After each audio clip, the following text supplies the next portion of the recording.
Apa kalian pernah membayangkan? Mantan suami yang baru saja menandatangani akta cerai di kantor catatan sipil, beberapa menit kemudian langsung berlutut melamar wanita lain? Aku baru saja melihat pemandangan itu dengan mata kepalaku sendiri hari ini. Aku berdiri di depan kantor catatan sipil Jakarta Selatan, menggenggam erat akta cerai di tanganku. Terik matahari siang itu begitu menyengat, seolah kertas di tanganku ini bisa terbakar kapan saja. Sementara itu, pria yang beberapa saat lalu masih menjadi suamiku, Bima, begitu proses perceraian selesai, ia langsung menunduk menatap ponselnya dan tersenyum begitu lebar hingga mulutnya nyaris robek. Tak ada sedikit pun niat untuk menyembunyikan kebahagiaannya. Saat itu, aku hanya bisa berpikir dia pasti sangat bahagia, bisa bercerai dari wanita membosankan sepertiku. Namun, baru beberapa langkah aku berjalan, notifikasi WhatsApp di ponselku berbunyi, sebuah tangkapan layar dari sahabatku. "Mit, lihat kelakuan mantan suamimu. Ini maksudnya apa? Baru cerai langsung lamar selingkuhannya?" Begitu aku membuka gambar itu, amarahku langsung memuncak ke ubun-ubun. Itu adalah Instagram story milik Gina. Sebuah foto apartemen mewah di kawasan SCBD yang didekorasi dengan indah. Di ruang tamu, ada buket mawar merah raksasa sebesar tubuh manusia. Di foto itu tertulis, "Gina sayang, istana kita senilai 20 miliar rupiah sudah siap. Menikahlah denganku, ya." Aku tahu persis apartemen itu. 2 minggu lalu, Bima bilang padaku bahwa ia harus menyambut klien penting dari luar negeri, jadi ia perlu menyewa apartemen mewah bulanan. Saat itu aku tidak berpikir macam-macam dan mengizinkannya. Tapi sekarang aku paham. Itu bukan ruangan untuk klien, melainkan istana yang ia siapkan untuk selingkuhannya, Gina. Wanita bernama Gina itu adalah seorang influencer. Aku pernah bertemu dengannya sekali di acara akhir tahun perusahaan Bima. Ia muncul dengan gaun berbelahan punggung, berjalan sambil menggandeng lengan Bima dengan mesra. Lalu ia menyodorkan segelas anggur padaku sambil berkata, "Kak Mita beruntung sekali ya punya suami seperti Mas Bima. Mas Bima perhatian sekali sama kakak." Kalau dipikir-pikir sekarang, rasanya seperti duri dalam kata-katanya menusuk seluruh tubuhku. Aku menggenggam ponsel di tanganku begitu erat hingga buku-buku jariku memutih. Tapi aku tidak meledakkan emosiku di sana. Aku bukan lagi Mita yang dulu, yang akan menangis terseduh-seduh, lemah, dan membiarkan perasaan mengalahkan logika. Sejak aku tahu dia berselingkuh, aku langsung menemui pengacaraku, Pak Agung, dan mengurus semua aset kami. 12 kartu kredit VVIP Black Card yang selalu dibawa Bima dan ia pamerkan ke semua orang sebagai hasil kerja kerasnya semuanya, adalah kartu tambahan yang aku buka dengan dana warisan sebelum kami menikah. Setelah menikah, aku hanya membiarkannya memakainya untuk menunjang citranya sebagai suami. Tapi hak pengelolaan penuh atas semua kartu itu ada di aplikasi mobile banking di ponselku. Perlahan, aku membuka aplikasi bank, masuk ke menu manajemen kartu VVIP. Sinar matahari membuat layar sedikit silau, tapi aku menyipitkan mata, mencari tombol blokir akun, lalu menekannya satu persatu, dari kartu pertama hingga terakhir. Dalam waktu kurang dari 1 menit, ke-12 kartu itu telah diblokir sepenuhnya. Setelah semuanya beres dan ponselku kembali masuk ke tas, Bima berjalan menghampiriku dan menepuk bahuku dengan akrab. "Mita, meskipun kita sudah bercerai, kita masih punya kenangan indah, kan? Semoga kamu beruntung, jangan sedih ya. Kalau ada kesulitan, telepon saja aku kapanpun." Aku menatap wajah munafiknya dan tersenyum sinis dalam hati, tapi aku berpura-pura tidak merasakan apa-apa. "Tentu, Bima. Nanti kalau kamu ada kesulitan, telepon aku juga ya. Aku akan bantu sebisanya." Dia sepertinya tidak mengerti makna tersembunyi dari kata-kataku. Ia hanya mengangguk dan tersenyum. "Baguslah. Kalau begitu, Mas pergi dulu ya. Ada urusan mendadak."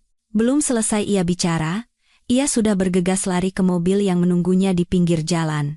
Di kursi penumpang depan, Gina mencondongkan tubuhnya, membisikkan sesuatu, dan Bima tersenyum bahagia.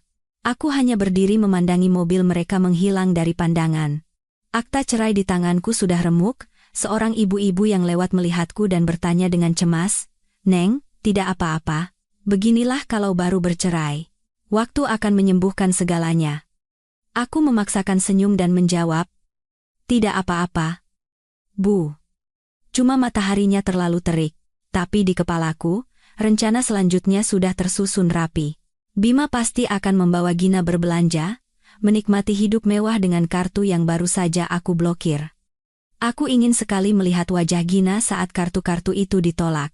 Dan aku ingin tahu bagaimana Bima akan mengatasi situasi itu. Aku mengeluarkan sebuah kotak kayu jati berukir peninggalan ayahku dari dalam tas.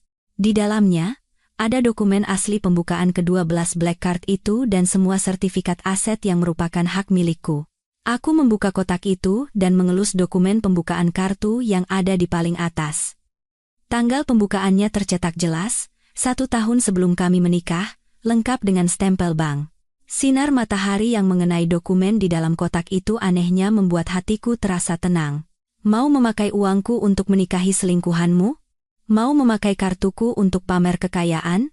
Bermimpilah. Akta cerai bahkan belum kering tintanya, sudah berani melamar wanita lain. Kalau begitu, aku akan memberimu hadiah yang sangat istimewa. Aku akan membuatmu merasakan bagaimana rasanya terbang di surga lalu jatuh terhempas ke tanah. Aku memasukkan kembali kotak kayu itu ke dalam tas, dan berjalan menuju mobilku. Begitu aku membuka pintu, Instagram Bima kembali update. Kali ini, sebuah foto bersama Gina di depan sebuah butik merek ternama, dengan caption, "Hari ini belanja hadiah untuk putriku. Sayang mau apa saja. Gesek sepuasnya ya." Melihat postingan itu, aku tertawa sinis. Lalu aku menyalakan mobil. "Bima, pertunjukan yang sesungguhnya baru saja dimulai. Tahukah kalian aku di mana?" Aku sedang duduk di sebuah kafe di seberang butik mewah tempat mereka berdua baru saja masuk. Aku memesan segelas americano dingin, memandangi embun di sisi gelas, dan mengaduknya perlahan dengan sedotan. Mataku tertuju pada 2 orang di dalam toko berdinding kaca di seberang jalan. Bima dan Gina berjalan di dalam butik itu, seolah-olah itu adalah halaman belakang rumah mereka. Gina mengenakan slip dress berkilauan, membawa tas mungil seukuran telapak tangan, dan berjalan di belakang Bima. Matanya terpaku pada tas di etalase. Ia berhenti di depan sebuah tas kulit buaya hitam dan mengelusnya lembut. Suaranya berubah manja, "Mas Bima, tas ini cantik sekali. Temanku baru beli minggu lalu." Katanya hanya dengan membawanya saja, penampilannya jadi jauh lebih berkelas. Bima, dengan sombong, langsung berkata, "Suka? Kalau suka ya beli saja. Cuma begini. Sayangku mau apa saja, Mas belikan semua. Kartu ini limitnya tak terbatas lah." Ucapnya sambil menepuk saku celananya yang berisi black card, seolah takut orang lain tidak melihat. Aku melihat pemandangan itu dari seberang dan tidak bisa menahan tawa. Dia pasti sudah lupa bahwa pemilik kartu itu adalah aku, dan aku baru saja memblokirnya. Jangankan tas kulit buaya, membeli air mineral sebotol pun akan sulit. Tak lama, Gina menarik Bima ke sudut perhiasan. Ia memilih 2 kalung rose gold dengan liontin berlian kecil. Masing-masing harganya lebih dari 500 juta rupiah. 2 buah berarti lebih dari 1 miliar. Ia berdiri mencoba kalung di depan cermin dan bertanya pada Bima, "Mas, yang ini lebih cantik atau yang ini?" Bima menatap lehernya dan berkata dengan suara dibuat-buat, "Dua-duanya cantik. Sayang, Ginaku pakai apa saja cantik. Ambil dua-duanya ya." Lalu ia menunjuk gelang berlian di sebelahnya. "Yang ini juga cocok dengan gaunmu. Minta mereka bungkus sekalian ya." Aku mencoba menghitung di kalkulator ponselku. Tas kulit buaya 400 juta, 2 kalung total 1 miliar. Gelang berlian 750 juta, totalnya 2,15 miliar rupiah, hampir 2,2 miliar. Kedermawanan Bima ini, kalau orang tidak tahu, pasti mengira dia adalah miliarder sungguhan. Tapi semua uang itu adalah uangku, dari kartu yang sudah aku blokir, dan dia sama sekali tidak menyadarinya. Setelah sekitar 20 menit, mereka akhirnya selesai berbelanja dan berjalan dengan anggun ke kasir. Bima memeluk Gina dan berkata pada staf, "Bungkus semuanya, ya, dan tolong hitung dengan kartu kredit ini." Seorang staf pria bersetelan hitam tersenyum ramah sambil menyodorkan mesin EDC. "Baik, Bapak. Totalnya 2 miliar 150 juta rupiah. Mau membayar dengan kartu yang mana?" Bima mengeluarkan black card dari sakunya dan meletakkannya dengan gaya di atas meja. Sikapnya begitu angkuh. Yang ini, tolong cepat ya, kami sedang buru-buru. Staf itu mengambil kartu, memasukkannya ke mesin, dan menekan beberapa tombol.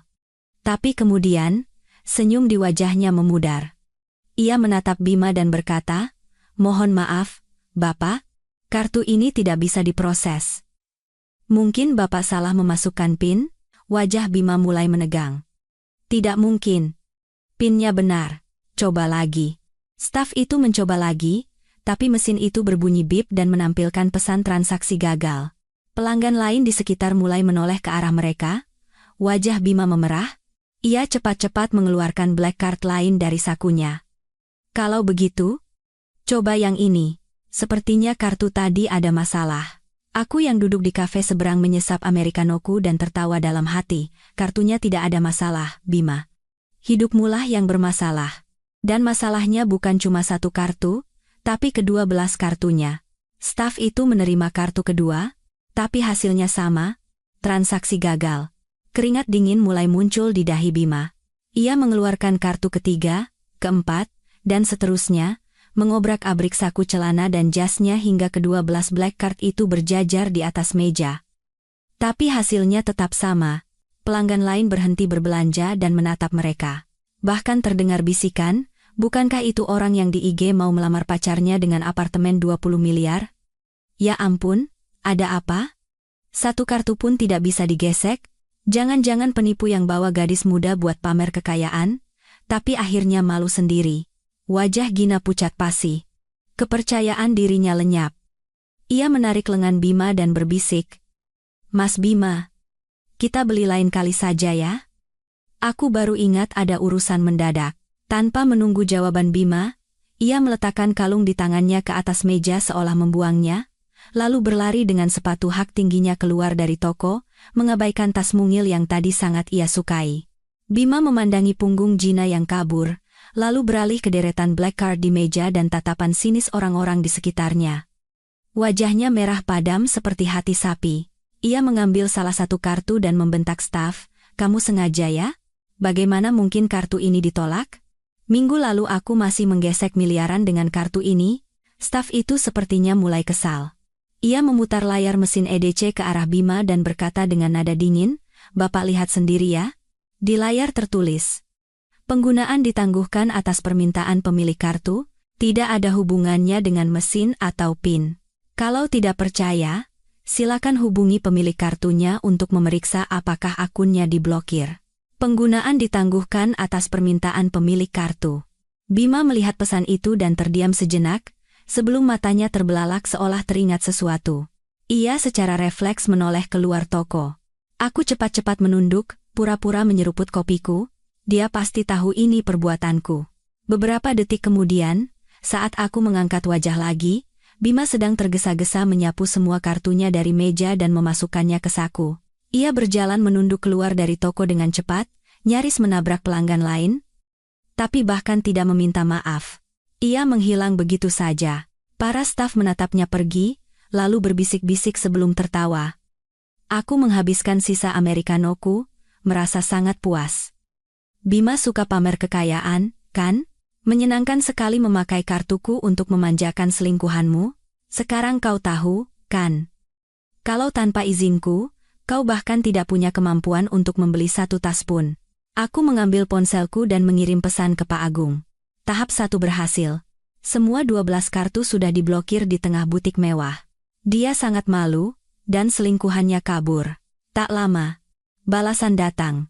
"Luar biasa, Bu Mita. Sekarang simpan semua bukti dengan baik. Dia pasti akan segera mencari ibu." Saat itu tiba. Jangan berdebat dengan emosi. Gunakan hanya bukti. Aku berjalan keluar dari kafe, menghirup udara sore yang sejuk, matahari masih terik, tapi hatiku terasa dingin dan nyaman. Ini baru permulaan, rasa sakit yang ia berikan padaku, semua yang coba ia rampas dariku, akan aku ambil kembali 100, bahkan 1000 kali lipat. Aku sedang mencuci dan mengeringkan cangkir kopi saat terdengar suara pintu depan digedor-gedor begitu keras, seolah akan hancur. Aku meletakkan lap dan berjalan ke pintu, saat mengintip dari lubang intip. Benar saja, itu Bima. Rambutnya acak-acakan, setelan yang ia kenakan tadi siang sudah kusut, dan ujung lengan kemejanya kotor. Penampilannya menyedihkan, sangat berbeda dari saat ia pamer di butik tadi. Aku membuka pintu perlahan tapi tidak membiarkannya masuk. Aku bersandar di pintu dan bertanya, "Malam-malam begini, ada urusan apa?" Belum selesai aku bicara, dia mendorongku hingga aku terhuyung dan menerobos masuk. Sepatu kulitnya meninggalkan jejak kotor di lantai yang baru saja aku pel hingga mengkilap. Ia berjalan lurus ke meja di tengah ruangan dan melemparkan semua black card-nya ke meja. Suaranya berdentang, beberapa kartu bahkan jatuh ke lantai. "Mita? Apa-apaan ini?" teriaknya sambil menunjuk wajahku. Wajahnya merah padam. "Kita sudah cerai." "Ya sudah selesai. Kenapa harus memblokir kartu-kartuku? Mentang-mentang pernah jadi suami istri, kamu tega mengkhianatiku seperti ini?" Aku menutup pintu dan duduk di sofa. Menuang segelas air untuk diriku sendiri. Setelah minum seteguk, barulah aku menatapnya. "Kartu-kartumu? Bima, coba katakan, dari semua kartu itu, adakah satu saja yang benar-benar milikmu?" Dia terdiam sejenak, tapi tak lama kemudian membantah dengan keras, "Kenapa bukan kartuku? Aku sudah memakainya selama 3 tahun, semua klien bisnisku tahu ini kartu-kartuku. Lalu tiba-tiba kamu memblokirnya seperti ini, di mana aku harus menaruh mukaku, harga diriku." "Harga diri?" Aku berdiri dan berjalan ke ruang kerja, mengambil kotak kayu jati dari rak paling bawah dan meletakkannya dengan keras di atas meja. Saat tutupnya dibuka, di dalamnya tersusun rapi dokumen-dokumen. Paling atas adalah bukti pembukaan 12 black card. Semuanya dengan stempel bank yang jelas. Aku mengambil dokumen pertama dan menyodorkannya ke depan wajahnya. "Lihat baik-baik, tanggal pembukaan kartu, 16 Agustus, 1 tahun sebelum kita menikah. Nama pemegang kartu utama, Mita. Rekening yang terhubung adalah rekening aset pribadi warisan ayahku. Sekarang katakan padaku, bagaimana ini bisa menjadi kartumu?" Dia menatap dokumen itu, lalu membuang muka sambil mengepalkan tangannya.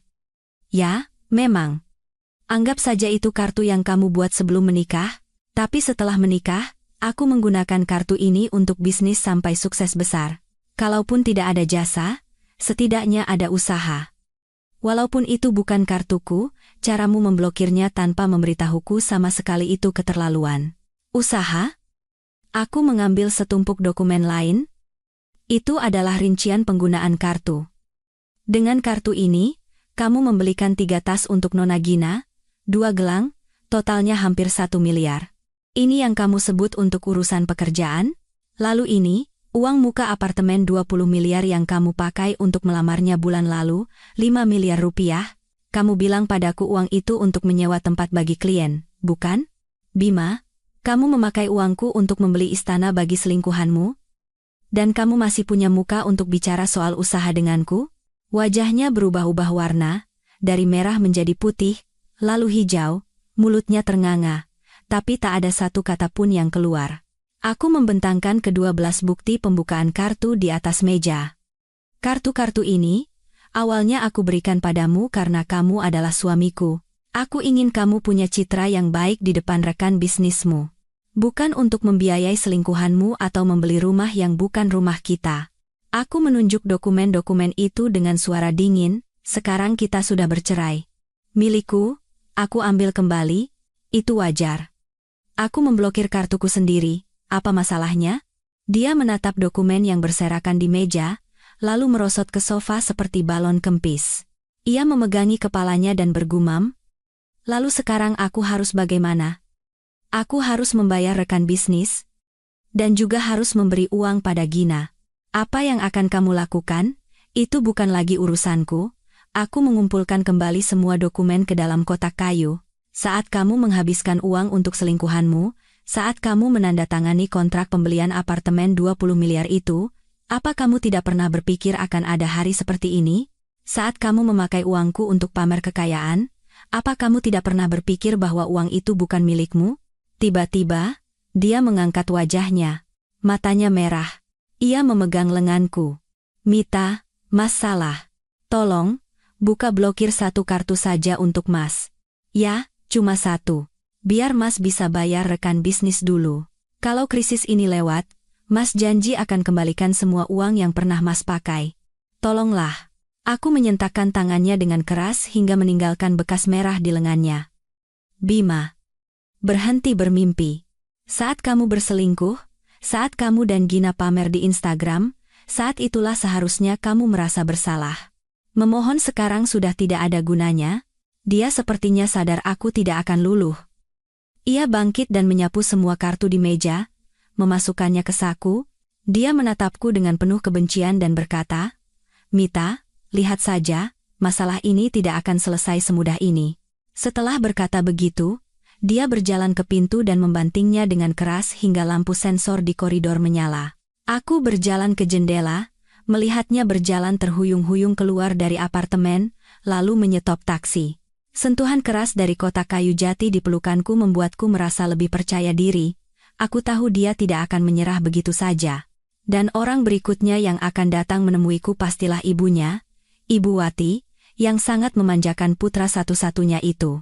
Keesokan paginya, saat aku sedang menata koleksi batu permata di dalam kotak kayu, terdengar ketukan pelan di pintu. Bukan suara gebrakan seperti Bima, melainkan ketukan yang penuh keraguan.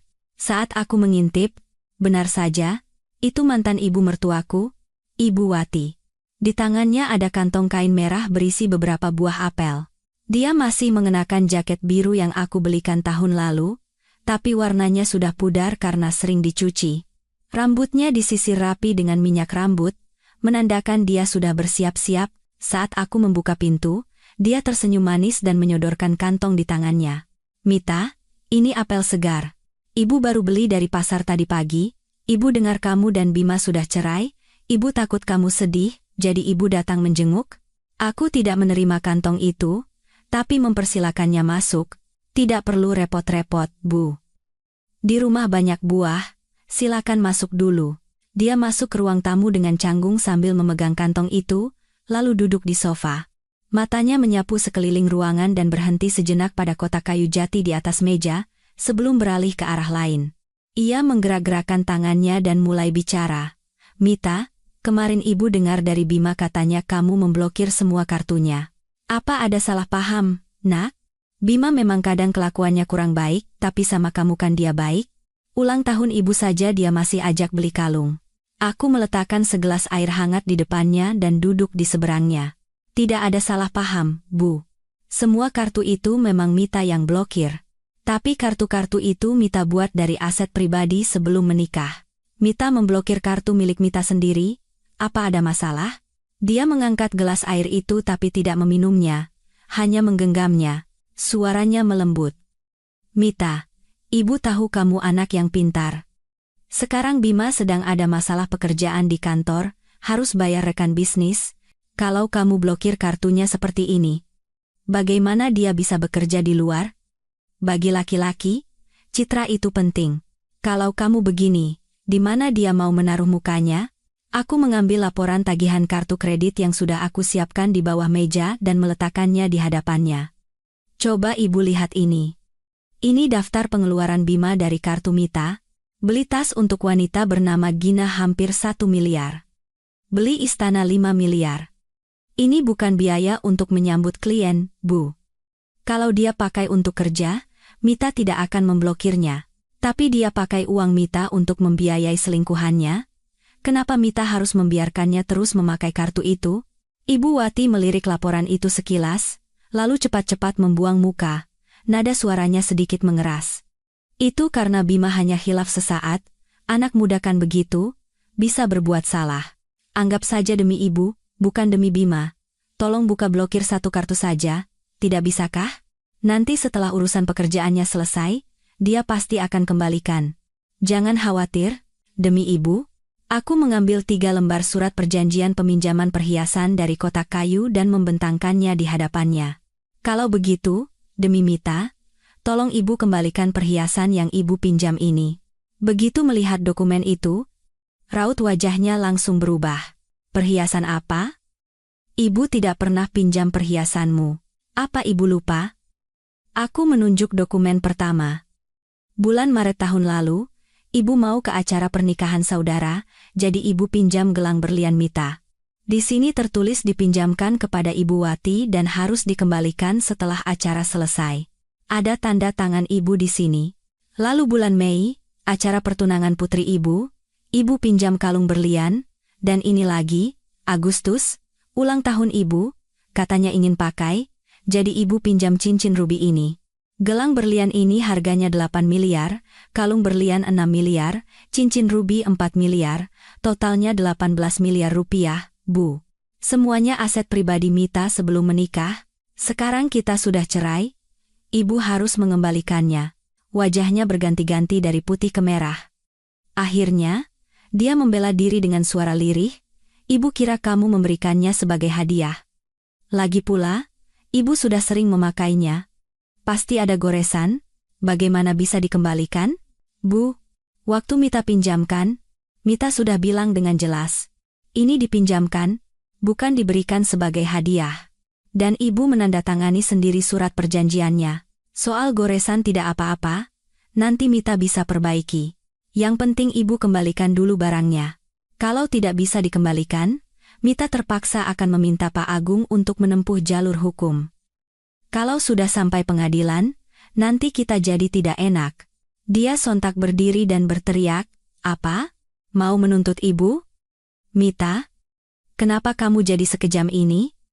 Waktu kamu sakit, ibu yang merebuskan wedang jahe untukmu. Soal ibu merawat Mita, Mita berterima kasih. Makanya Mita belikan jaket, belikan gelang emas untuk ibu. Tapi ini urusan yang berbeda. Barang yang dipinjam harus dikembalikan. Kalau hari ini dibawa, masalah selesai. Kalau tidak, silakan pulang dan ambil. Mita akan tunggu. Tapi soal kartu Bima, Mita tidak akan pernah membuka blokirnya. Melihat sikapku yang tegas, dia tidak bisa berkata apa-apa lagi. Ia hanya mengambil kantong kainnya dan bangkit. Baik, nanti ibu cari, tapi ingat, Mita, kalau kamu bersikap tidak punya perasaan seperti ini, awas digunjingkan orang. Mita hanya menuntut hak Mita kembali. Siapa mau bilang apa? Mita tidak peduli. Aku mengantarnya ke pintu. Dia berjalan cepat dengan punggung yang terlihat kesepian dan menyedihkan. Aku menutup pintu dan memasukkan kembali surat perjanjian ke dalam kotak kayu. Aku sudah menduga Ibu Wati tidak akan mengembalikan perhiasan itu dengan mudah. Dia pasti akan berunding dengan Bima dan mencari alasan baru, atau pura-pura tidak peduli, tapi aku tidak peduli. Selama aku punya perjanjian dengan tanda tangannya dan Pak Agung di sisiku, apapun cara yang mereka pakai, aku akan menuntut milikku kembali. Saat sedang berpikir, telepon dari nomor tak dikenal masuk. Saat aku angkat, terdengar suara melengking yang penuh provokasi. "Halo, apa ini dengan Mita? Ini Gina." Suara Gina dari seberang sana terdengar begitu tak tahu malu dan percaya diri, seolah aku yang berutang padanya miliaran. "Mbak Mita, Anda ini egois sekali ya. Sudah cerai dengan Mas Bima, kenapa masih menahan kartu-kartu itu? Kartu itu sudah dipakai Mas Bima selama 3 tahun, sudah sepantasnya jadi miliknya dong." Aku sedang memutar lensa pembesar untuk memeriksa batu permata di tanganku, peninggalan ayahku. Kata-katanya membuatku nyaris tertawa. "Mbak Gina, sepertinya Anda belum paham situasinya ya. Semua kartu itu saya buat dengan uang saya sendiri, sebelum menikah, sama sekali tidak ada hubungannya dengan Bima. Kartu milik saya, mau saya blokir atau berikan pada siapapun, itu bukan urusan Anda." Dia tersinggung dan meninggikan suaranya. "Saya tidak mau tahu. Yang jelas, sekarang yang dicintai Mas Bima itu saya, dan yang akan hidup bersamanya selamanya itu saya, jadi, kartu-kartu itu seharusnya jadi milik saya. Anda kan sudah tidak berguna lagi, kenapa tidak serahkan saja baik-baik? Jangan pelit begitu dong. Jadilah wanita yang berjiwa besar sedikit." Aku memutuskan tidak ada gunanya bicara dengannya lebih lama. Saya berguna atau tidak, itu bukan urusan Anda. Kalau mau uang, suruh saja Bima yang cari sendiri. Jangan ganggu saya. Aku langsung menutup telepon. Belum sempat aku menyimpan lensa pembesar, ponselku berbunyi lagi. 3 pesan WhatsApp dari Gina masuk berturut-turut. Pesan pertama, "Mita, diajak bicara baik-baik itu didengarkan. Mas Bima bilang, kalau krisis ini lewat, dia akan menuntut semua kartu itu kembali. Saat itu jangan menangis memohon-mohon ya. Pesan kedua, aku akan segera menikah dengan Mas Bima. Apartemen 20 miliar yang dia belikan itu adalah istana kami. Sedangkan kamu, sudah berakhir dalam hidup Mas Bima. Jangan pernah berpikir untuk kembali mengganggunya. Pesan ketiga, lebih parah lagi. Sebuah foto selfie dirinya mengenakan kalung yang Bima berikan, dengan pesan, ini Mas Bima yang belikan untukku. Selanjutnya, uangnya adalah uangku, iri pun tidak ada gunanya, dasar tante-tante. Melihat pesannya, aku tertawa pelan. Aku membuka Instagramnya dan melihat story lamaran yang sempat dihapus kini diunggah kembali. Bahkan ada video baru. Video di apartemen 20 miliar itu. Di video itu, dia mengibas-ngibaskan black card Bima sambil berkata, selanjutnya, kartu ini mau aku gesek berapapun bisa? Mas Bimaku memang yang terbaik. Aku tersenyum sinis dan mengambil ponselku. Percakapan WhatsApp dengannya dan file rekaman telepon aku sudah mengatur perekaman otomatis serta semua postingan Instagramnya sudah aku tangkap layar. Lalu, aku membuat postingan di Instagramku sendiri. Ada orang yang bahkan tidak tahu siapa pemilik kartu dan siapa yang membayar uang muka apartemen, tapi malah memamerkan milik orang lain sebagai miliknya. Mau gesek sesuka hati? Coba pelajari dulu KUH Perdata, ya. Terutama tentang harta bawaan, biar tidak jadi bahan tertawaan lebih jauh lagi. Aku menandai akunnya dan mengunggah semua tangkapan layar tanpa sensor. Di Instagramku, ada teman-teman dari kalangan pebisnis permata dan juga rekan bisnis Bima. Semua orang tahu bahwa kartu-kartu itu milikku sejak dulu. Begitu aku posting, komentar langsung membanjir. Seorang teman desainer perhiasanku berkomentar, influencer ini tidak punya otak ya? Sejak kapan kartu Mita jadi kartu Bima? Tahun lalu Bima masih pakai kartu Mita buat beli kalung dariku. Katanya buat orang penting, ternyata wanita ini orangnya. Seorang pengusaha yang pernah bekerja sama dengan Bima juga berkomentar, pantas saja tiba-tiba Pak Bima jadi boros. Ternyata uang istrinya. Waktu tanda tangan kontrak dengan saya, dia pamer sekali bisa gesek berapapun, tahu kebenarannya sekarang jadi lucu sekali. Yang lebih lucu, beberapa pengikut Gina juga melihat postinganku. Kak, ini beneran? Katanya pacar Kak Gina itu konglomerat, ternyata uang mantan istrinya. Kirain Cinderella, ternyata penipu. Gina pasti melihat komentar-komentar itu. Beberapa menit kemudian, dia menghapus semua postingannya dan mengirim pesan pribadi padaku. Mita, kamu gila ya? Sengaja mau mempermalukanku? Iri karena aku akan bahagia dengan Mas Bima? Aku tidak membalas, hanya menangkap layar pesannya dan mempostingnya lagi. Saat kebohongannya terbongkar, bukannya menyesal malah marah-marah. Manusia macam apa ini? Merusak akal sehatku saja. Kalau menghubungi lagi, akan langsung saya blokir. Lalu aku memblokirnya. Setelah semuanya beres, aku kembali menata peralatan permataku. Sinar matahari yang masuk dari jendela memantul pada lensa pembesar, berkilauan, hatiku sangat tenang. Gina mungkin berpikir jika ia mendapatkan Bima, hidupnya akan nyaman selamanya. Tapi semua yang ia pamerkan sebenarnya hanyalah barang yang aku pinjamkan sementara. Dan sekarang, aku hanya menagihnya kembali. Saat itu, sebuah pesan dari Pak Agung masuk. Saya sudah lihat di Instagram. Bu, penanganan yang sangat baik, tapi Bima akan kalap dan bisa mencoba menggelapkan aset lain. Terutama 2 lukisan kuno yang pernah Ibu sebutkan. Harus diawasi dengan ketat. Melihat pesan itu, aku tersadar. Benar juga, di ruang kerja Bima, ada 2 lukisan kuno koleksiku sebelum menikah, warisan dari ayahku, senilai lebih dari 30 miliar rupiah. Aku belum menagihnya kembali. Aku segera membalas Pak Agung. Baik, Pak. Saya akan segera hubungi orang di kantornya untuk memeriksa apakah lukisan itu masih di sana. Aku segera mengirim pesan ke salah satu karyawan di perusahaan Bima yang cukup aku kenal. Selamat siang, mau tanya, apa 2 lukisan di ruang kerja Pak Bima masih ada? Tak lama, balasan datang. Ibu belum tahu? Kemarin Pak Bima menyuruh orang mengambil lukisan-lukisan itu. Katanya mau dibawa ke balai lelang. Butuh uang cepat. Jantungku serasa jatuh. benar seperti kata Pak Agung. Bima mencoba menjual lukisan-lukisanku.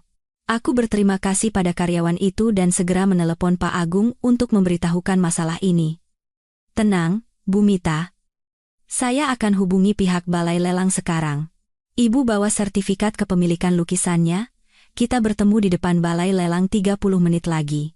Aku mengambil sertifikat kepemilikan lukisan kuno dari kotak kayu dan memasukkannya ke dalam tas. Itu adalah dokumen yang dibuat ayahku di lembaga terpercaya sebelum beliau meninggal. Tertulis jelas bahwa itu adalah koleksi pribadi sebelum menikah milik Nona Mita, lengkap dengan tanda tangan ayahku dan stempel lembaga. Dalam perjalanan, aku bertanya pada karyawan itu, balai lelang mana yang dihubungi Bima?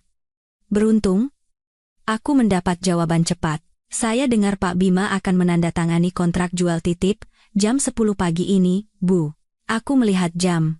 Sekarang pukul 9.30. Belum terlambat. Saat tiba di depan balai lelang, Pak Agung sudah menunggu. Sudah bawa dokumennya? Saya sudah bicara dengan manajer, katanya Pak Bima belum datang. Kita masuk duluan. Manajer balai lelang, seorang pria parubaya berkacamata, langsung berdiri begitu melihat kami. Pak Agung, Bu Mita, silakan. Saya baru saja mendengar dari Pak Agung, apa benar kedua lukisan kuno itu adalah harta bawaan Bu Mita sebelum menikah? Aku mengeluarkan sertifikat kepemilikan dari tas dan menyerahkannya. Seperti yang tertera di dokumen ini, Pak. Saya mendapatkannya 2 tahun sebelum menikah. Pak Bima hanya dititipi untuk merawatnya, usahanya untuk menjualnya tanpa persetujuan saya adalah penggelapan aset yang jelas. Manajer itu memeriksa dokumen dengan teliti lalu mengangguk. Jelas sekali ini adalah aset pribadi Ibu. Di dokumen yang dikirim Pak Bima hanya tertulis sebagai koleksi pribadi. Jangan khawatir, kami tidak akan membuat kontrak jual titip dengannya dan akan menangguhkan permohonannya. Pak Agung mengeluarkan surat somasi yang sudah ia siapkan. Jika Pak Bima masih membuat masalah, Anda bisa menggunakan surat ini sebagai bukti untuk menempuh jalur hukum. Pihak kami juga akan mengambil langkah hukum. Baru saja kami selesai bicara, suara Bima terdengar dari pintu masuk. Sudah saya bilangkan, lukisan ini sangat berharga. Pasti akan laku mahal. Dia melihat kami dan wajahnya langsung pucat, langkahnya terhenti. Kalian, kenapa bisa ada di sini? Pak Agung maju ke depan dan berkata dengan tegas. Pak Bima, pemilik sah dari lukisan ini adalah Ibu Mita. Upaya Anda untuk menjual aset secara tidak sah sudah kami laporkan ke pihak balai lelang. Permohonan jual titip Anda telah ditolak. Jika Anda masih mencoba mengganggu lukisan ini sekali lagi, kami akan menuntut Anda. Wajah Bima memerah padam, lalu ia berbalik dan membentakku. Mita, kamu keterlaluan. Kamu tahu aku sedang kesulitan. Pinjamkan sebentar saja memangnya kenapa? Nanti kalau sudah dapat uang, akan aku kembalikan 100 kali lipat. Tidak akan. Aku menatapnya tajam. Lukisan ini adalah kenangan dari ayahku. Bukan sesuatu yang bisa kamu pertaruhkan. Lagi pula, uangnya akan kamu pakai untuk membelikan tas untuk Gina dan membayar apartemen itu, kan? Masalah yang kamu buat, selesaikan sendiri. Jangan coba-coba meminjam tanganku. Saat dia hendak berkata sesuatu lagi, manajer balai lelang menghampirinya dan menunjukkan sertifikat kepemilikan. Pak Bima, lukisan ini jelas-jelas harta bawaan Ibu Mita sebelum menikah. Kami tidak bisa memproses kontrak jual titipnya. Silakan Anda pulang. Bima melihat tulisan di dokumen itu, mengepalkan tangannya, menatapku tajam, lalu berbalik dan pergi. Punggungnya hari ini terlihat lebih menyedihkan dari sebelumnya. Saat keluar dari balai lelang, Pak Agung berkata, masalah lukisan sudah selesai, tapi ada masalah yang lebih besar menanti. Soal perhiasan senilai lebih dari 200 miliar rupiah yang pernah Ibu sebutkan, harus segera dikembalikan. Saya sudah mengumpulkan daftarnya. Total aset sebelum menikah senilai 190 miliar, dan yang diberikan kepada Bima dan keluarganya setelah menikah senilai 10 miliar. Sekarang setelah bercerai, Ibu berhak menuntut kembali semuanya. Total 200 miliar. Aku terkejut dengan angka yang lebih besar dari perkiraanku. Pak Agung mengeluarkan daftar itu dari tasnya. Semua perhiasan dalam daftar ini adalah harta bawaan Ibu atau hadiah yang diberikan dengan syarat status perkawinan tetap utuh. Sekarang setelah bercerai, Secara hukum ibu bisa menuntut semuanya kembali. Aku menatap daftar itu dan kembali menyadari bahwa perhiasan peninggalan ayahku bukan hanya aset, tapi juga pilar yang menopang hidupku. Pak Agung langsung menelepon Bima dan menyalakan loudspeaker. Pak Bima. Saya Agung, kuasa hukum Ibu Mita. Saya memberitahukan secara resmi agar Anda mengembalikan perhiasan senilai 200 miliar rupiah, yang merupakan koleksi sebelum menikah dan hadiah yang pernah diberikan oleh Ibu Mita, dalam waktu 7 hari. Jika tidak, kami akan mengajukan gugatan ke pengadilan, dan Anda harus menanggung semua konsekuensi hukum. Suara teriakan Bima yang kesal terdengar dari seberang. 200 miliar? Bapak bercanda? Barang-barang itu Mita yang berikan pada saya dan ibu saya dengan sukarela.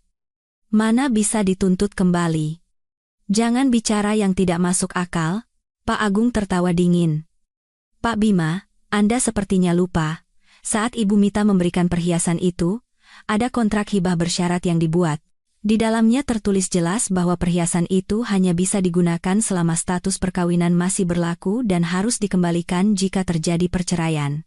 Di kontrak itu ada tanda tangan dan sidik jari Anda serta ibu Anda. Kalau tidak percaya, saya akan kirim salinannya, atau Anda bisa datang ke kantor saya untuk melihat aslinya. Keheningan menyelimuti ujung telepon sejenak, sebelum suara panik Bima terdengar. Kontrak apa? Saya tidak ingat. Ibu saya juga tidak pernah bilang apa-apa. Ingat atau tidak, tanda tangan dan sidik jari Anda adalah buktinya. Anda punya waktu 7 hari. Kembalikan perhiasan atau terima surat panggilan sidang. Silakan pilih. Pak Agung menutup telepon. Aku menatap daftar perhiasan di tanganku dan kotak kayu jati, merasa tenang. Selama aku punya Pak Agung dan bukti sekuat ini, sekeras apapun Bima meronta, dia tidak akan bisa merebut milikku. Tidak sampai 2 jam setelah telepon dari Pak Agung, bel apartemenku berbunyi menggila. Tanpa melihat pun aku tahu itu Bima.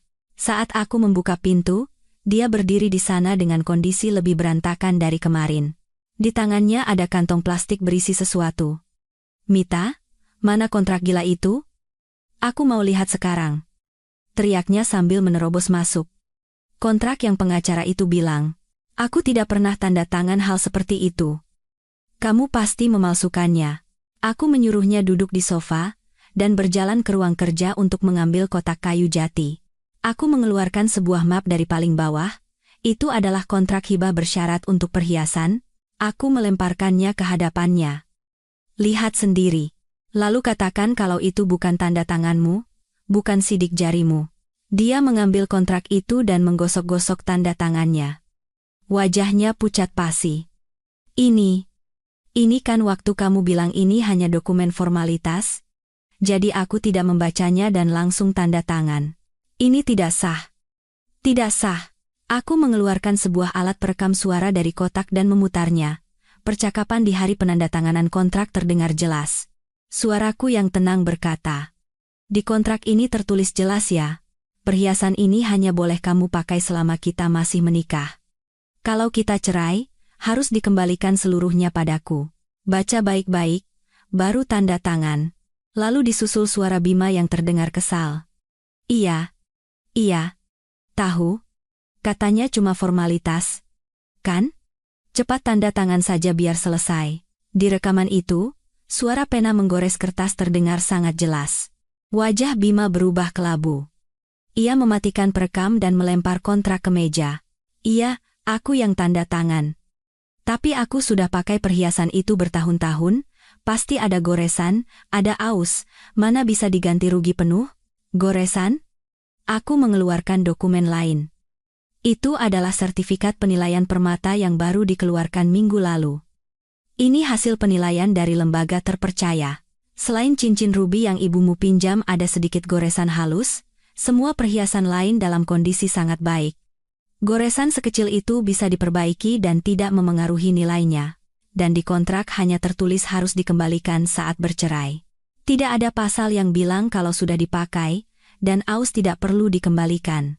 Kamu memakainya bertahun-tahun tidak membuat milik orang lain jadi milikmu. Dia membolak-balik sertifikat itu dan terdiam lama, sebelum mencari alasan baru. Kalau begitu, 3 perhiasan yang ibuku pinjam, Itu kan kamu yang berikan langsung padanya. Tidak ada hubungannya denganku. Tagih saja ke ibuku. Aku sudah bertemu ibumu. Awalnya dia bilang tidak pernah menerima, setelah terpojok dia bilang mengira itu hadiah. Aku memberinya waktu 7 hari juga. Kalau tidak dikembalikan, akan aku tuntut juga. Bima merosot ke sofa, kehabisan tenaga. Ia memegangi kepalanya dan bergumam. 200 miliar. Di mana aku bisa cari uang sebanyak itu? Uang muka apartemen itu juga pakai kartumu. Bank setiap hari menelepon menagih cicilan. Aku melihat kondisinya tanpa sedikit pun rasa kasihan. Saat dia memamerkan perhiasanku ke rekan bisnis seolah itu miliknya, saat dia memberikan gelang berlian warisan ayahku pada Gina sebagai hadiah ulang tahun, dia pasti tidak pernah berpikir akan ada hari seperti ini. Kamu punya uang atau tidak? Itu bukan urusanku. Aku memasukkan kembali semua dokumen ke dalam kotak. Dalam 7 hari, kembalikan semua perhiasan. Jangan kurang satu pun. Kalau tidak, aku akan mengajukan permohonan penyitaan semua aset atas namamu, termasuk apartemen 20 miliar itu. Akan aku lelang untuk membayar nilai perhiasan. Coba kamu pikirkan sendiri. Mana jalan yang lebih baik? Dia mengangkat wajahnya dengan cepat. Kamu harus sekejam ini? Kita pernah jadi suami istri. Tidak bisakah ada sedikit sisa perasaan? Sisa perasaan? Aku menatapnya dingin. Saat kamu dan Gina pamer di Instagram, apa kamu punya sisa perasaan untukku? Saat kamu memakai kartuku untuk membeli istana bagi wanita itu, apa kamu punya sisa perasaan untukku? Saat kamu mencoba menjual lukisan ayahku, apa kamu punya sisa perasaan untukku? Bima, bukan aku yang tidak memberimu pilihan. Kamulah yang menutup semua jalanmu sendiri. Dia tidak berkata apa-apa lagi, hanya duduk menunduk di sofa. Setelah sekitar 10 menit, dia bangkit, mengenakan jasnya, dan berjalan ke pintu. Dia berhenti sejenak di depan pintu dan berkata dengan suara pelan, 7 hari, akan aku usahakan. Lalu dia membuka pintu dan pergi dengan tenang, tidak ada suara bantingan pintu seperti sebelumnya. Sepertinya dia sudah benar-benar putus asa. Aku membersihkan jejak sepatunya di lantai hingga bersih. Aku tahu Bima tidak akan mengembalikan perhiasan itu dengan mudah. Dia pasti akan berkomplot dengan Ibu Wati untuk mencoba menjual perhiasan itu. Aku pun mengirim pesan pada Pak Agung. Bima sudah ke sini. Setelah melihat bukti, dia tidak bisa berkata apa-apa. Tapi sepertinya dia tidak akan mengembalikan perhiasan dengan mudah. Mungkin harus diawasi agar tidak digelapkan. Pak Agung langsung membalas. Saya sudah menyuruh orang untuk mengawasinya, Bu. Jika dia mencoba menjual perhiasan, pihak toko akan langsung menghubungi kita. Saya juga sudah menghubungi pihak bank. Jika dia tidak bisa membayar utang apartemen sebelum dialihkan ke pemilikan, kita akan mendapat notifikasi lebih dulu. Aku kembali ke ruang kerja, menyimpan kotak kayu jati dan menguncinya, memandang matahari yang masuk dari jendela. Aku menenangkan diri. Apapun langkah Bima selanjutnya, aku punya bukti dan Pak Agung. Tak satu pun perhiasanku akan bisa ia rampas. Aku pikir setelah Bima dipermalukan di balai lelang, dia akan diam sejenak. Tapi ternyata dia memilih jalan kehancurannya lebih cepat dari dugaanku. Sekitar pukul 3 sore, saat aku sedang membersihkan peralatanku di ruang kerja, sebuah pesan darurat dari karyawan di perusahaan Bima masuk, beserta video singkat, Ibu. Pak Bima menyuruh orang-orang aneh mengambil lukisan-lukisan itu, katanya mau dititipkan ke teman sebentar, tapi kelihatannya mencurigakan sekali. Di video itu, 3 pria kekar berjaket hitam sedang mengangkat 2 lukisan kuno milikku ke dalam sebuah van putih. Sementara Bima berdiri gelisah di sampingnya, memberi perintah. Jantungku serasa jatuh. Aku segera menelepon Pak Agung. Saya akan sampai dalam 10 menit, Bu. Jangan lakukan apa-apa. Tunggu saya. Aku mengambil sertifikat kepemilikan asli dan salinannya, memasukkannya ke tas, dan langsung meluncur ke kantor Bima. Lukisan kesayangan ayahku tidak boleh hilang di pasar gelap. Saat tiba di depan kantor, Pak Agung sudah menunggu. Saya sudah menghubungi keamanan gedung untuk mencegat van itu, Bu. Kami masuk ke dalam bersamaan. Resepsionis tampak kaget melihatku dan mencoba menghalangi, tapi aku tidak peduli dan langsung menuju ruang kerja Bima. Saat membuka pintu, aku marah hingga gemetar. Lukisan kesayangan ayahku digulung dan dimasukkan ke dalam tabung karton seadanya, sementara seorang pria lain sedang menurunkan lukisan kedua dari dinding. Bima berdiri di sampingnya, memegang amplop tebal yang sepertinya berisi uang tunai. "Berhenti!" Teriakanku membuat semua orang terhenti. Bima melihatku dan wajahnya pucat pasi. "Mita? Bagaimana kamu bisa ke sini? Ini kantorku dan ini barangku." "Bukan urusanmu, barangmu?" Aku mengeluarkan sertifikat kepemilikan dan menunjukkannya pada pria-pria kekar itu. "Lihat baik-baik. Pemilik sah lukisan ini adalah saya, Mita, dokumen ini buktinya. Pria ini sedang menipu kalian untuk mencuri aset saya." Seorang pria berwajah sangar mengambil dokumen itu dan menatap Bima. "Pak Bima, ini tidak seperti kesepakatan kita. Kalau kami tahu ini milik orang lain, kami tidak akan mau." Bima menarik lengannya dan berbisik, "Dokumen itu palsu. Aku bayar kalian 2 kali lipat, 3 kali lipat. Asal kalian bawa lukisan ini keluar." Saat itulah Pak Agung masuk. Ia mengeluarkan surat somasi dan memberikannya pada pria itu.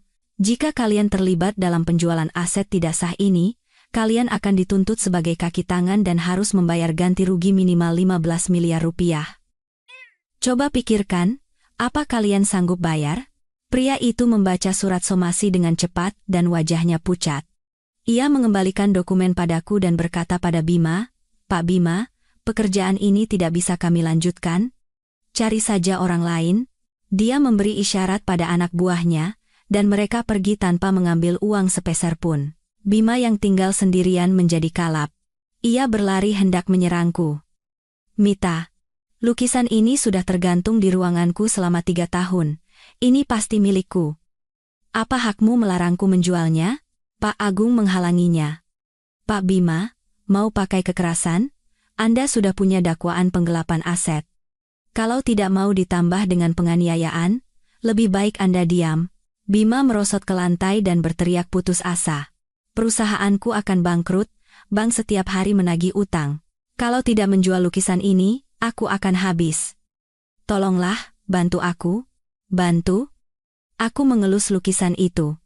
"Saat kamu memajang lukisan ayahku di ruanganmu dan berbohong pada rekan bisnismu kalau itu adalah pusaka keluargamu, apa kamu pernah memikirkanku? Kamu jadi seperti ini karena perbuatanmu sendiri." Aku meminta Pak Agung membantu membawa lukisan-lukisan itu ke mobilku. Bima hanya bisa duduk di lantai, bergumam, "Habislah, semuanya habis." Saat membawa lukisan ke mobil, aku menoleh ke arah kantor Bima. Di pintu kaca, tertempel slogan, "Berbisnis dengan kepercayaan, tumbuh bersama." Sungguh kemunafikan yang menjijikkan. Setelah di mobil, Pak Agung berkata, "Bima sudah di jalan buntu, Bu. Dia mungkin akan menggunakan acara pertunangannya nanti untuk menggalang dana dari investor. Kita harus bersiap untuk hari itu." Aku mengangguk. "Baik, Pak. Di hari pertunangannya, kita akan datang dengan hadiah yang sangat istimewa." Saat aku sedang memoles gelang berlian yang baru aku dapatkan kembali, terdengar ketukan pintu yang tergesa-gesa. Saat kubuka, mantan ibu mertuaku berdiri di sana dengan kondisi menyedihkan. Begitu melihatku, ia langsung berlutut. "Mita, tolonglah. Buka blokir 1 kartu saja." Di kantor Bima, karyawan demo minta gaji. Bank juga mengancam akan menyita dan melelang apartemennya kalau cicilan tidak dibayar. Kami akan jadi gelandangan. Aku membantunya berdiri dan membawanya masuk. Lalu aku membuka postingan Bima di media sosial, struk belanja barang mewah untuk Gina, dan foto Gina memakai kalung berlianku. Aku menunjukkannya padanya. "Bu, sebelum ibu meminta belas kasihan, coba lihat ini dulu." Saat mereka menghamburkan uang Mita seperti ini, apa mereka pernah berpikir akan ada hari seperti ini? Melihat foto-foto itu, ia tidak bisa berkata apa-apa. Hanya menangis, perhiasan-perhiasan itu. Bima sudah menjual semuanya, kalung berlian digadaikan, gelang berlian diberikan pada perempuan itu. Aku tidak terkejut. Aku sudah menduganya. Itu masalah ibu dan Bima. Bagi Mita, hanya ada 2 pilihan, kembalikan perhiasan atau terima hukuman. Kartu kredit tidak akan pernah Mita buka blokirnya. Akhirnya, dia pulang dengan air mata tanpa mendapatkan apa-apa. Punggungnya terlihat kesepian, tapi aku tidak merasa kasihan sedikit pun. Dibandingkan dengan apa yang mereka lakukan padaku, ini adalah hukuman yang pantas mereka terima. Beberapa hari kemudian, Pak Agung menghubungiku. Pak Bima akan mengadakan acara pertunangan hari Sabtu depan di Hotel Bintang 5. Sepertinya ini adalah upaya terakhirnya. Kita akan menutup semuanya di hari itu. Hari pertunangan tiba. Aku mengenakan gaun berwarna sampanye dengan mantel berwarna krem. Di tanganku ada tas hitam berisi semua dokumen bukti. Saat tiba di depan hotel bersama Pak Agung, poster besar foto Bima dan Gina menyambut kami. Kami tidak menggunakan undangan, melainkan menunjukkan kartu identitas pengacara dan berjalan masuk dengan anggun. Suasana pesta begitu mewah. Bima, dengan tuxedo putih yang sepertinya sewaan, merangkul pinggang Gina dan memberikan pidato di atas panggung. Terima kasih kepada semua yang hadir di acara pertunangan saya dan Gina hari ini. Mulai sekarang, apapun yang Gina inginkan, saya akan memenuhinya, karena kartu saya selalu siap untuknya. Melihat itu, aku tertawa pelan dan berjalan ke proyektor besar di tengah ruangan. Mohon maaf, mohon perhatiannya sebentar. Sebagai ucapan selamat, saya sudah menyiapkan sebuah video spesial. Aku mencolokkan flash drive yang sudah aku siapkan. Di layar, terputar video Bima berteriak di depan butik, "Sayang mau apa saja? Gesek sepuasnya ya."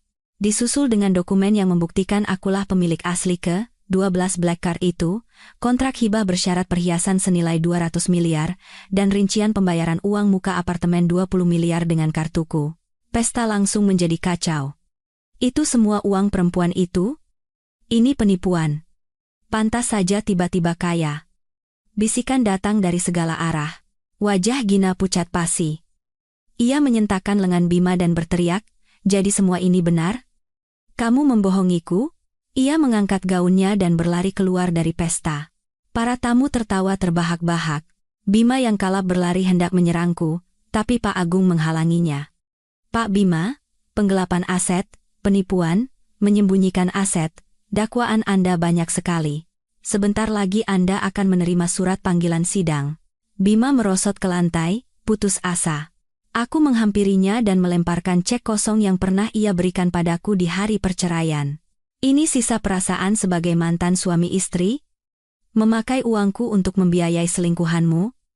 Memakai perhiasanku untuk pamer, dan akhirnya menghancurkan dirimu sendiri? Semua ini adalah perbuatanmu sendiri." Aku dan Pak Agung berjalan keluar dari pesta yang berantakan itu.